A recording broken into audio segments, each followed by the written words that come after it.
উজনিৰ বানবিধ্বস্ত 4 জিলাৰ বানাক্ৰান্তৰ বাবে বিশেষ সহায়ৰ হাত অসম গণ পৰিষদৰ বানাক্ৰান্তৰ সহায়ৰ উদ্দেশ্যে বহুকেইখন ট্ৰাকেৰে খাদ্য সামগ্ৰীকে ধৰি বিভিন্ন প্ৰয়োজনীয় সামগ্ৰী প্ৰেৰণ উজনিলৈ অসম গণ পৰিষদৰ মুখ্য কাৰ্যালয়ৰ পৰা এই কাৰ্যসূচী মুকলি কৰে মন্ত্ৰী অতুল বৰাই লগতে উপস্থিত থাকে বিধায়ক পৃথ্বীৰাজ ৰাভা সাংসদ ফণীভূষণ চৌধুৰীকে ধৰি অগপৰ বহুকেইগৰাকী নেতা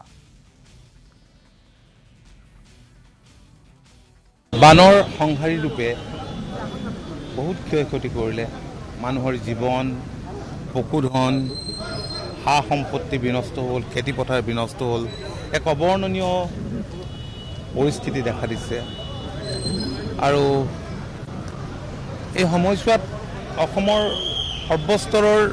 ৰাইজে এইসকল দুৰ্গত ৰাইজৰ প্ৰতি সহযোগিতাৰ হাত সম্প্ৰসাৰিত কৰাটো এটা নিতান্তই ভাল কথা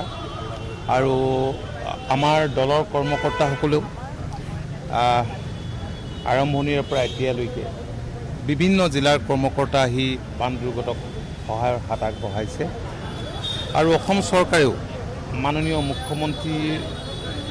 বলিষ্ঠ নেতৃত্বত খুব তৎপৰতাৰে পৰিস্থিতিৰ মোকাবিলা কৰিবলৈ মানৱীয় আৰু সকলো ধৰণৰ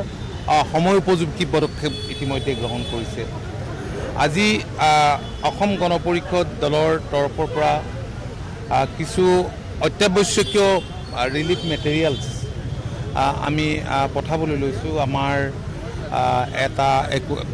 ডাঙৰ টীম য'ত আমাৰ দলৰ জ্যেষ্ঠ নেতা সাংসদ বিধায়কসকল আছে উজনি অসমৰ কেওখন জিলালৈকে যাব আৰু মই ভাবোঁ যে স্বাভাৱিকতে এনেধৰণৰ সামগ্ৰীয়ে